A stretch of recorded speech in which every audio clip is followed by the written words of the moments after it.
Hello दोस्तों, मैं अनिल कुमार एजी की क्लासेस में आपका स्वागत करता हूं।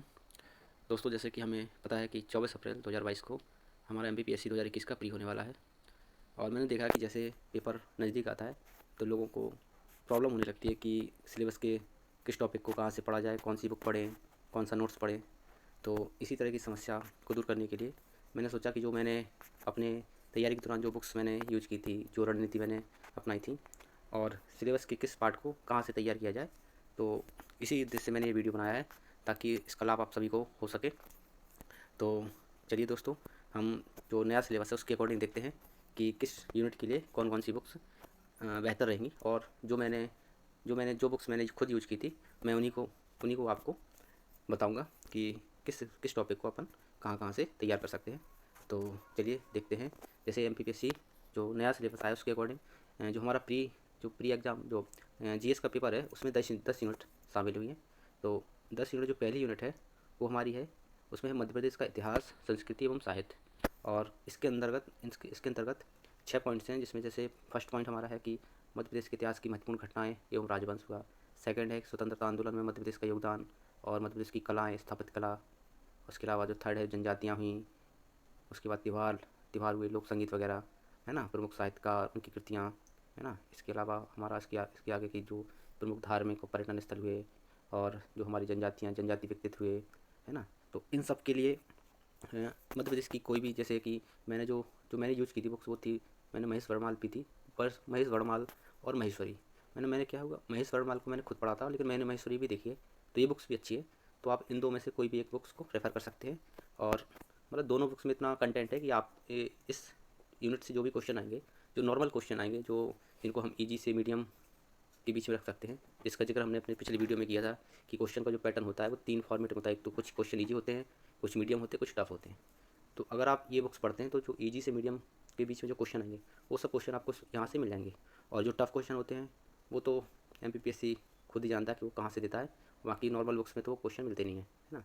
तो हमारा टारगेट यही होना चाहिए कि जो हमने कल रणनीति अपनाई थी कि मेरे जो 60 क्वेश्चन हैं जो कि ईजी से मीडियम होते हैं, हमारा फोकस उन पर होना है, ताकि हम जो 60 क्वेश्चन आए उसमें मैक्सिमम 55 नंबर तो हम लेके आए, है ना। और बाकी के जो 45 क्वेश्चन बचते हैं ना, उसमें फिर हम जो हमने पढ़ा होगा उसके माध्यम से लॉजिक लगा के, कुछ कॉमन सेंस से, इस तरह से हम करके अपने कुछ जो हमारा जो टोटल नंबर होगा, जो टोटल स्कोर होगा, वो हम उसको आसानी से 70 प्लस के आसपास, 70 प्लस के ऊपर ले जा सकते हैं, है ना।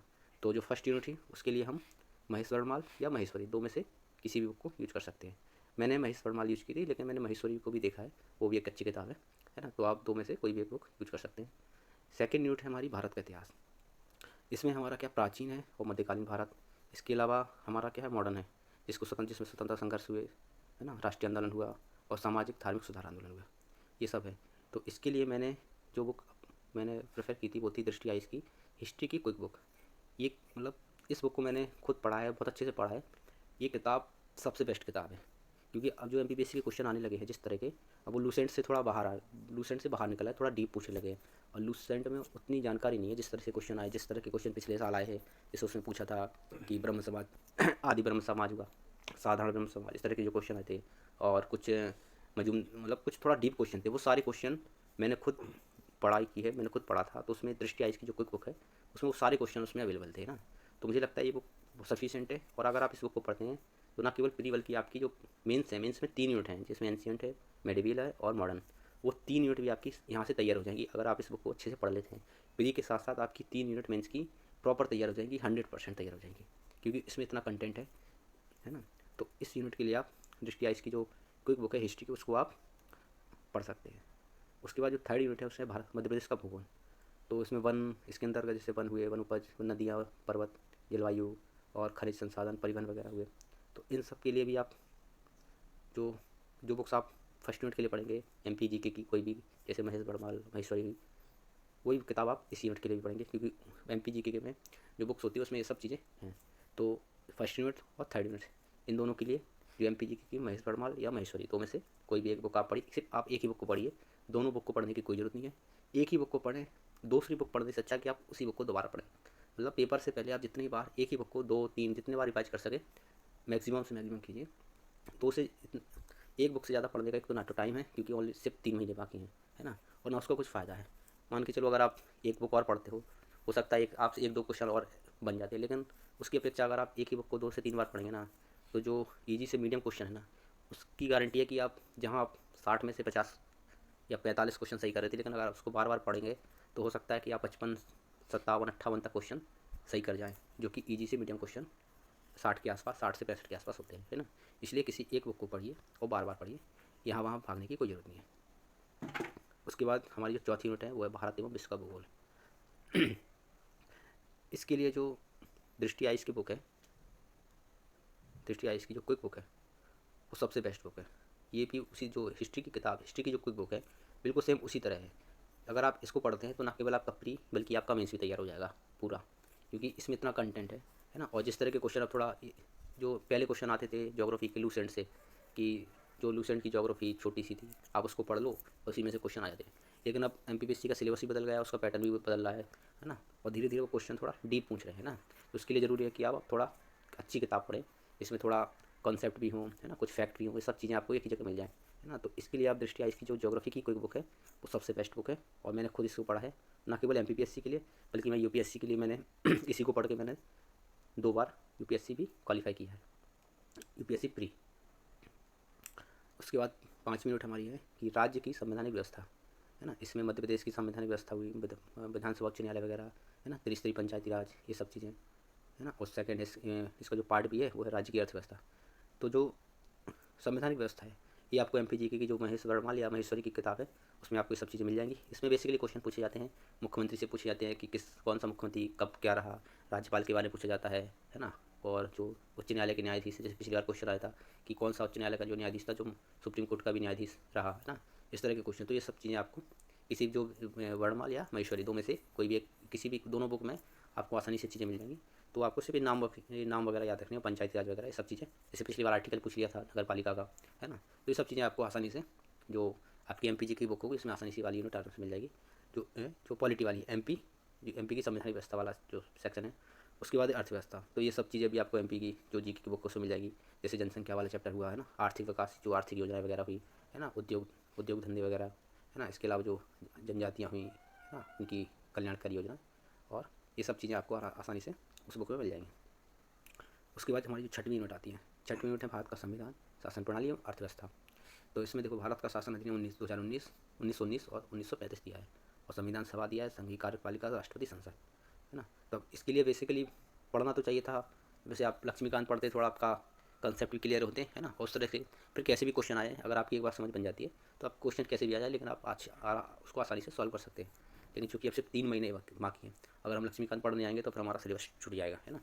तो अगर जैसे कोई बच्चा है, जो कोई भी है जो पहले से पढ़ चुका है, उसको रिवाइज करना है, तो फिर लक्ष्मीकांत से बेस्ट कुछ नहीं है, आप उसी को पढ़िए। लेकिन हाँ, कोई ऐसा है जो अभी तैयारी सोच रहा है कि 3 महीने में प्री निकालना है ना, तो कैसे किया जाए, बहुत सारे बच्चे हैं इस तरह के। तो उनके लिए मैं कहूँगा कि इसके लिए भी आप जो दृष्टि आइस की कोई बुक है, पॉलिटी की पतली सी कोई बुक है, बहुत शानदार बुक है, वो मीन्स के लिए बहुत बेहतरीन है ना। और वो रिवाइज के लिए बहुत बेस्ट है। जैसे अगर आपने लक्ष्मीकांत पढ़ ली है और आपको रिवाइज करना है तो उससे बेस्ट बुक नहीं है। मैं खुद उस बुक को पढ़ के मैं यूपीएससी का मेंस देने गया हूँ, क्योंकि आपको लास्ट टाइम पे सिर्फ बेसिक पॉइंट आपको याद होने चाहिए ना, आपको डिटेल की इतनी जरूरत नहीं पड़ती है। और पेपर क्वेश्चन आते हैं जैसे एमपीपीएससी, उस पर फैक्ट पूछते हैं, तो सारे फैक्ट आपको आसानी से जो पॉलिटी की बुक है इसमें आसानी से मिल जाएंगे, है ना। जैसे संविधान संशोधन वगैरह किसी जो, वो सब आपको इसमें मिल जाएंगे, है ना, कार्यकाल वगैरह सब मिल जाएगा, बहुत सारे केसेस वगैरह भी इसमें है ना। तो मेरे हिसाब से जो दृष्टि इसकी पॉलिटी की क्विक बुक है वो आप इसके लिए भी यूज कर सकते हैं, है ना।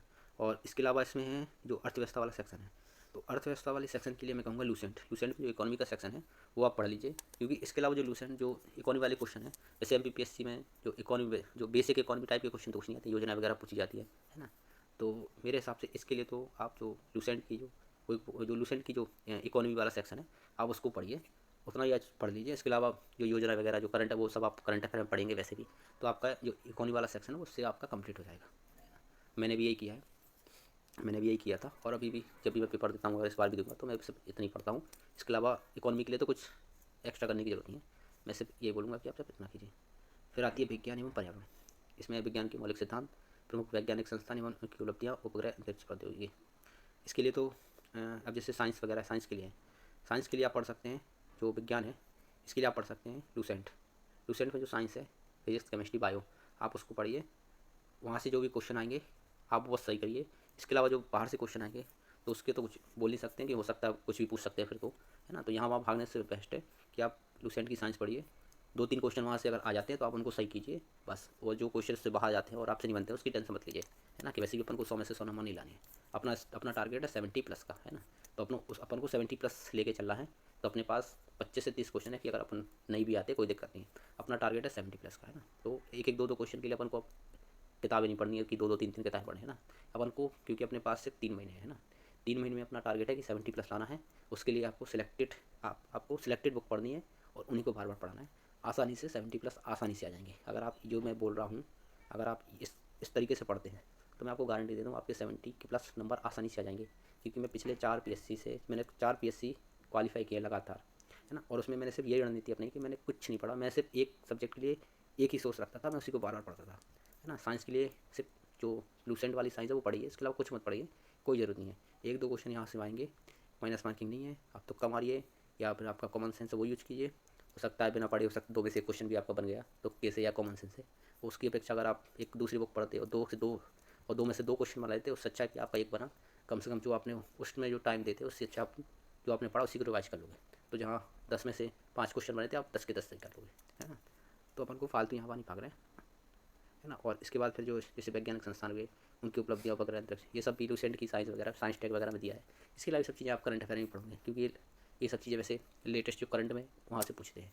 तो साइंस वगैरह की जैसे अंतरिक्ष वगैरह हुआ तो हो सकता है चंद्रयान 2 पूछ ले, मंगलयान पूछ ले, है ना। और अभी जो गगनयान जाने वाला उसके बारे में पूछ ले, है ना। तो ये सब चीज़ें पूछते हैं। और जो संस्थान वगैरह ये सभी लूसेंट में दिए हुए हैं तो आप वहाँ से इसको देख सकते हैं। इसके बाद आता है पर्यावरण जैव विविधता और पारिस्थितिकी। अब ये वाला सेक्शन बहुत बड़ा है देखा जाए तो, क्योंकि पर्यावरण जैव विविधता और इस पर एक किताबें हैं, है ना, मोटी मोटी किताबें हैं। तो अब समस्या रहती है कि इसके लिए क्या पढ़ें, किस तरह के क्वेश्चन आते हैं। तो क्वेश्चन बहुत ही बेसिक क्वेश्चन आते हैं, बहुत ज़्यादा बेसिक आते हैं पर्यावरण के। UPSC में आते हैं बहुत हाई लेवल के और बहुत डीप क्वेश्चन। MPPSC में बहुत ही बेसिक क्वेश्चन आते हैं। तो इसके लिए तो मैं कहूँगा और इसमें और जैसे दूसरी यूनिट वगैरह जैसे पारिस्थितिक तंत्र और ये पर्यावरण, इसके लिए मैं और इसके अलावा पोषण ये आपका बायो में आ जाएगा, ठीक है। उसके बाद मानव संरचना ये भी आपके बायो में आ जाएगा। कृषि उत्पाद तकनीक हुई है ना, ये सब इस तरह से मतलब इस तरह के क्वेश्चन अगर आएंगे ना तो आपका जो लेटेस्ट करंट अफेयर में कुछ रहेगा वहाँ से आएगा। ऐसा सब्जेक्टिव ऐसा तो कुछ कहीं ना बुक्स वगैरह में कहीं ना कहीं आपको जैसे खाद्य प्रश्न का मेंस का टॉपिक है प्री में क्या पूछेंगे, प्री में इससे रिलेटेड कोई योजना पूछ सकते हैं। जैसे आपकी जो संपदा योजना है ना, वो पूछ सकते हैं कि किससे संबंधित है, इस तरह से क्वेश्चन पूछ सकते हैं। बाकी मेंस का टॉपिक प्री में नहीं आता है ना। स्वास्थ्य नीति स्वास्थ्य कार्य मतलब जो स्वास्थ्य रिलेटेड स्कीम है यहाँ ये पूछ सकते हैं। तो आप जो स्कीम्स वगैरह पढ़ोगे करंट अफेयर में वहाँ से आपका टॉपिक तैयार हो जाएगा। बाकी ऐसा उसके अलावा कुछ नहीं पूछ सकते हैं। हाँ WHO वगैरह पूछ सकते हैं क्योंकि स्वास्थ्य से जुड़ा हुआ है ना, तो हो सकता है इंटरनेशनल ऑर्गेनाइजेशन उसको पूछ सकते हैं। तो वो भी आपको करंट मैगजीन वगैरह पढ़ोगे तो उसमें आपको उसकी जानकारी मिल जाती है ना। तो इसके लिए मैंने जैसे बताया कि साइंस के लिए आप लूसेंट पढ़िए। और जो इन्वायरमेंट वाला सेक्शन उसके लिए आप क्या कर सकते हैं, जो दृष्टि आई इसकी है पर्यावरण की जो कोई बुक आती है उसमें से आप कुछ चैप्टर आप पढ़ सकते हैं। और ये चैप्टर कौन कौन से पढ़ना है इसके लिए हम एक 10 से 15 मिनट का एक वीडियो लाएंगे। उसमें मैं आपको बहुत ही सिलेक्टेड चैप्टर और उसमें से जो सिलेक्टेड टॉपिक्स हैं जहाँ से क्वेश्चन BPSC में आते हैं और पिछले कई सालों से वहीं से क्वेश्चन आ रहे हैं और उससे बाहर नहीं आएगा, मैं इतना आपको बोल सकता हूँ।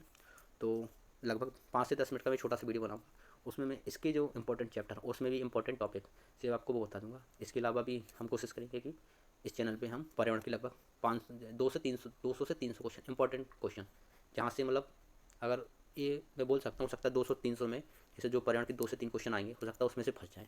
मैं हम मतलब 200 से 300 क्वेश्चन ऐसे इंपॉर्टेंट क्वेश्चन आपके लिए लाएंगे कि जहाँ से गारंटी है कि वहीं से क्वेश्चन आ जाए सीधा का सीधा, है ना। तो आप पर्यावरण के लिए इतना रखिए, साइंस वगैरह लूसेंट कीजिए तो आपकी यूनिट आसानी से हो जाएगी और बाकी टेंशन लेने की जरूरत नहीं है इस यूनिट को लेकर।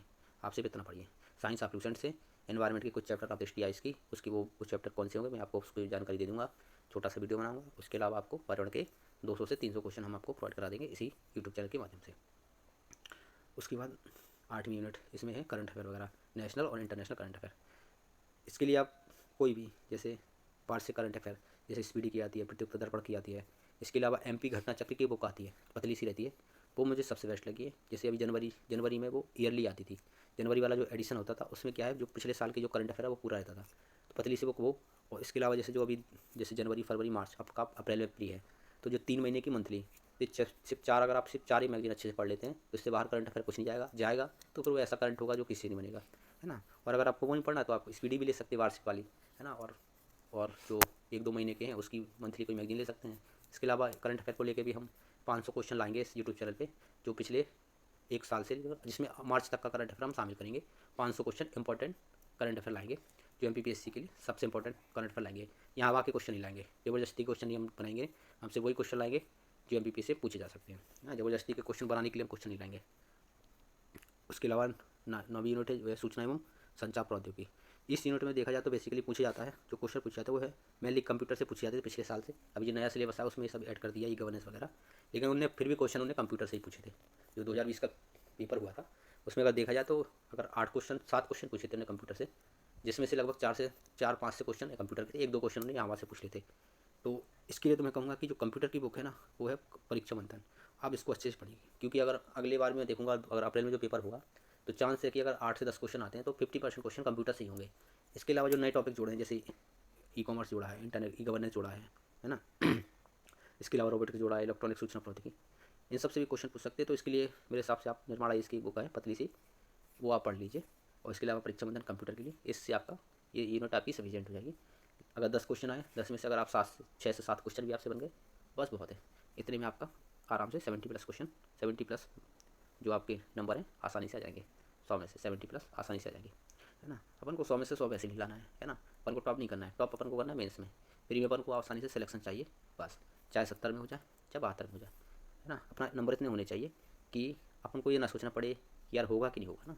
70+ नंबर लाएँ और दिन मन में रहे कि हाँ मेरा सिलेक्शन हो गया, मतलब श्योरिटी रहे। पेपर देने के बाद जब नंबर मिलाएँ तो नंबर मिलाने के बाद हमारे मन में आना चाहिए कि हाँ मेरा सिलेक्शन हो गया है। बॉर्डर वाला चक्कर नहीं होना चाहिए कि यार बॉर्डर पे है पता नहीं होगा नहीं होगा, वो वाला नहीं। उसके लिए 70+ नंबर है आपका, जो पिछले 4 साल का जिस हिसाब से कट ऑफ जा रहे हैं, अगर आपके 70+ आते हैं तो आप मान के चलिए आपका 100% सिलेक्शन हो जाता है, कोई भी कैटेगरी हो, है ना। इसके अलावा 10 मिनट है, 10 मिनट है आयोग की, है ना। हम आयोग में देख रहे थे 8 से 10 क्वेश्चन आयोग से भी आते हैं, और ये सबसे सिंपल सेक्शन है, जिसमें अगर आप एक बार अच्छे से पढ़ लेते हैं तो आपके मान के चलिए पूरे के पूरे क्वेश्चन सही हो जाते हैं। ये वाला सेक्शन है कि आपको सबसे कम पढ़ना है और पूरे के पूरे नंबर देखे जाएगा। आप हिस्ट्री पढ़ेंगे, इतना सारा पढ़ेंगे, क्वेश्चन आएंगे 8 से 10 क्वेश्चन, उसमें गारंटी नहीं है कि आप सही करके आएंगे सारी, क्योंकि इतनी हिस्ट्री है, इतनी फैक्ट किसी को याद नहीं रहते हैं, है ना। तो ये नोट अपन को ऐसे पढ़नी है कि अगर इसमें से 5 क्वेश्चन आए तो 5 के 5, 10 आए तो 10 के 10, 15 आए तो 15 के 15 क्वेश्चन सही होने चाहिए। और इसके लिए जो मैंने खुद पढ़ा था वो है निर्माण आईएएस की जो बुक है, इसकी निर्माण आईएएस की बुक है, आप उसको पढ़ सकते हैं। उसमें सफिशिएंट दिया है, अगर आप उसको एक बार अच्छे से पढ़ लेंगे फिर कहीं से भी क्वेश्चन है, कैसा भी क्वेश्चन आ जाएगा, आसानी से बन जाएगा। और हाँ, अगर उनके पीएससी वालों ने कोई ज़बरदस्ती का कुछ यहाँ से वहाँ कुछ भी आंसर पूछ लिया तो फिर किसी से नहीं बनेगा, है ना। और जो क्वेश्चन किसी से नहीं बनेगा उसकी टेंशन हमको लेनी नहीं है, क्योंकि जो किसी से नहीं बनेगा सब तुक्का मारेंगे, सब तुक्का मारेंगे तो हम भी तुक्का मारेंगे, हमारा भी हो सकता है हमारा लग जाए, है ना। तो इसकी टेंशन नहीं लें कि देखो हमारा फोकस होना चाहिए क्या, कि हम जो पढ़ें, जो हम बुक्स पढ़ें वहाँ से क्वेश्चन आए तो वहाँ से क्वेश्चन हमसे बन जाना चाहिए, बस। अगर आपने मैंने जो बुक्स वगैरह पढ़ाई, आप सिर्फ वही बुक्स पढ़िए, 2 से 3 बार अगर आपने पढ़ ली और वहाँ से क्वेश्चन आ गया, आपसे वहाँ से जो क्वेश्चन आए वो बस गलत करके मत आइए, है ना। कि ऐसा ना हो कि यार मैंने पढ़ा था या भूल गया, वो वाला नहीं होना चाहिए। आपने पढ़ा, पेपर में आया, बस वो सही करके आ गए, गारंटी से कोई प्री नहीं रुक सकता है, गारंटी देता हूँ मैं इस चीज़ की, क्योंकि मैं पिछले 4 प्री खुद क्वालिफाई कर चुका हूँ। और उससे पहले भी मैंने 2 मेरे प्री रुके थे सिर्फ इसी वजह से कि मैंने जो पढ़ा था मैं उनको गलत करके आया था, सिर्फ इस वजह से। तो हमारा फोकस ये होना चाहिए कि हम जो पढ़ें वो उसको इस तरह से पढ़ें, भले एक ही किताब पढ़ें और उसको इस तरह से पढ़ें कि अगर वहाँ से क्वेश्चन आ जाए तो वो क्वेश्चन गलत नहीं होना चाहिए हमारा, बस। फिर आपका सिलेक्शन कोई नहीं रोक सकता है, इसकी मैं आपको गारंटी दे सकता हूँ, है ना। तो इस वीडियो में बस इतना ही। और अगर आप चाहते हैं कि इस तरह की वीडियो और अच्छी वीडियो हम आपके लिए लाएँ तो हमारे चैनल को सब्सक्राइब कीजिए, लाइक कीजिए। और हाँ, हम आप एक जानकारी मैं आपको देना चाहता हूँ कि हम जल्दी एमपी जो मध्य प्रदेश का इतिहास है उसका पूरा कोर्स ला रहे हैं, जो जो मेंस की यूनिट है राजवंश वगैरह, उसको भी हम बहुत अच्छी तरीके से उसको भी शामिल कर दिए कि मतलब हम आपको इतिहास को इस तरह से एमपी का इतिहास ला रहे हैं कि आपका ना केवल प्री बल्कि आपका मेंस भी एक बार में तैयार हो जाए। उस कोर्स को जैसे आप पढ़ेंगे तो ना केवल आपका प्री बल्कि मेंस में भी आपको दोबारा पढ़ने की जरूरत नहीं, सिर्फ आपको रिवाइज करना पड़ेगा, इसकी हम गारंटी देते हैं, है ना। तो बस आज के लिए इतना ही। और अगर आपको ये वीडियो अच्छा लगे तो लाइक कीजिए, और अगर आप हमसे जुड़े रहना चाहिए तो हमारे चैनल को सब्सक्राइब कीजिए और वीडियो को शेयर कीजिए, ठीक है। ओके, धन्यवाद।